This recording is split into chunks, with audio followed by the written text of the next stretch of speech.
தவக்காலத்தின் 13ஆம் நாள். வாக்கு. இயேசு ஆண்டவர் சமவெளி பகுதியில் தன்னுடைய போதனையாக லூக்கா நற்செய்தி சொல்லப்பட்ட போதனையின் தொடர்ச்சியை நாம் இன்று நற்செய்தியாக பெற்றிருக்கிறோம். உங்கள் தந்தை இரக்கமுள்ளவராய் இருப்பது போல நீங்களும் இரக்கமுள்ளவர்களாயிருங்கள் என்று இரக்கத்தின் கடவுள் நாம் இவ்வுலகில் வாழுகிற நமக்கு நாமும் இரக்கத்தோடு வாழுகிற போது அவரை பிரதிபலிக்கிறோம் என்ற செய்தியை உள்வாங்கிக் கொள்ள நாளில் அழைக்கிறார்.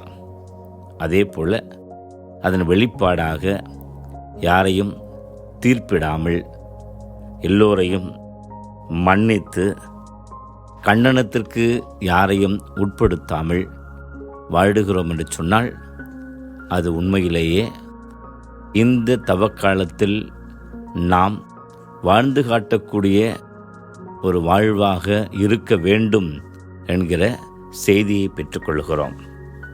மேலும் பொன் விதி அல்லது வெள்ளி விதி என்று சொல்லப்படுகிற யூதர்களிடம் இப்படி ஒரு வழக்கு இருந்ததாம். யூத ரபியிடம் ஒருவர் எனக்கு ஒரே நிமிடத்தில் திருச்சட்டம் முழுவதையும் விளக்கிச் சொல்ல வேண்டும் என்று கேட்டிருக்கிறார். ரபி ஹில்லஸ் அதற்கு, நீ எதையெல்லாம் வெறுக்கிறாயோ அவற்றையெல்லாம் நீ மற்றவருக்கு செய்யாதே என்று சொல்லியிருக்கிறார். நம்முடைய ஆண்டவர் இயேசுவோ இன்று நற்செய்தியின் வாயிலாக நீ எந்த அளவையால் அளக்கிறாயோ அதே அளவினால் உனக்கும் அளக்கப்படும் என்று சொல்லியும், மேலும் தாராளமாக இருக்கிற நிலையில் கடவுள் இன்னும் மடி சரிந்து கீழே விழுகிற அளவிற்கு அதிகமாக நாம் பெற்றுக்கொள்ளுகிறோம் என்பதையும், தாராள குணத்தோடு நாம் ஒவ்வொருவரும் வாழ அழைப்பு பெறுகிறோம். நம்முடைய வாழ்வில் நாம் இப்படி தந்தையாக கடவுளது குணாதிசயங்களை பெற்று சிறப்பு மிக்க மனிதர்களாக வாழ முயற்சிப்போம்.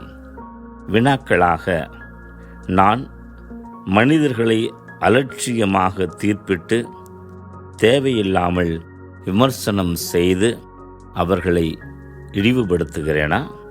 நீங்கள் எந்த அளவையால் அளப்பீர்களோ அதே அளவையால் உங்களுக்கும் அளக்கப்படும் என்கிற ஆண்டவர் இயேசுவினுடைய போதனையை நான் என்னுடைய வாழ்வில் எப்படி செயல்படுத்துகிறேன்?